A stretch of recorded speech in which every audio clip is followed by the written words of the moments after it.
അപ്പോൾ ഈ lady Sriram college പോലുള്ള സ്ഥാപനങ്ങളിലൊക്കെ നേരത്തെ എൻട്രൻസ് ഇല്ലാതെ ഡൽഹി യൂണിവേഴ്സിറ്റിയുടെ പല കോളേജുകളിലും കേരളത്തിൽ നിന്നുള്ള വിദ്യാർത്ഥികൾക്ക് ഈ പ്ലസ് ടുവിന് പൂർണ്ണ മാർക്ക് കിട്ടുമ്പോൾ അവർക്ക് അഡ്മിഷൻ ഉറപ്പാണ്.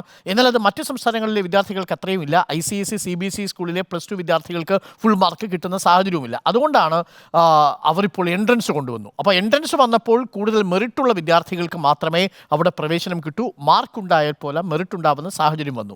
അങ്ങനെ വന്നപ്പോഴാണ് സ്റ്റേറ്റ് സിലബസിനേക്കാൾ ചില വിദ്യാർത്ഥികളെങ്കിലും ICSE CBSE സിലബസിലേക്ക് പോകുന്നത്. എന്ന് പറഞ്ഞാൽ സംസ്ഥാന സർക്കാരിൻ്റെ ഹയർ സെക്കൻഡറി വിദ്യാഭ്യാസം മോശമാണ് എന്ന് നിങ്ങൾ കരുതരുത്. പക്ഷേ സ്റ്റേറ്റ് സിലബസിനോടുള്ള പ്രിയം കുറഞ്ഞു വരുന്നു എന്നത് പ്രധാനപ്പെട്ട കാര്യമാണ്.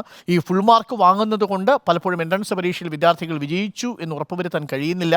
അതിൽ കൂടുതൽ നന്നായി എഫേർട്ട് എടുക്കുന്ന വിദ്യാർത്ഥികൾക്ക് അവിടെ പ്രവേശനം കിട്ടുന്നുള്ളൂ. അതുകൊണ്ട് പ്രിയപ്പെട്ട പ്രേക്ഷകരും, സ്റ്റേറ്റ് സിലബസിൽ പഠിക്കുന്നത് കൊണ്ട് ഒരു മോശവും വരാനില്ല. പക്ഷേ എങ്കിൽ നിങ്ങൾ കുറച്ചുകൂടി എഫേർട്ട് എടുക്കണം.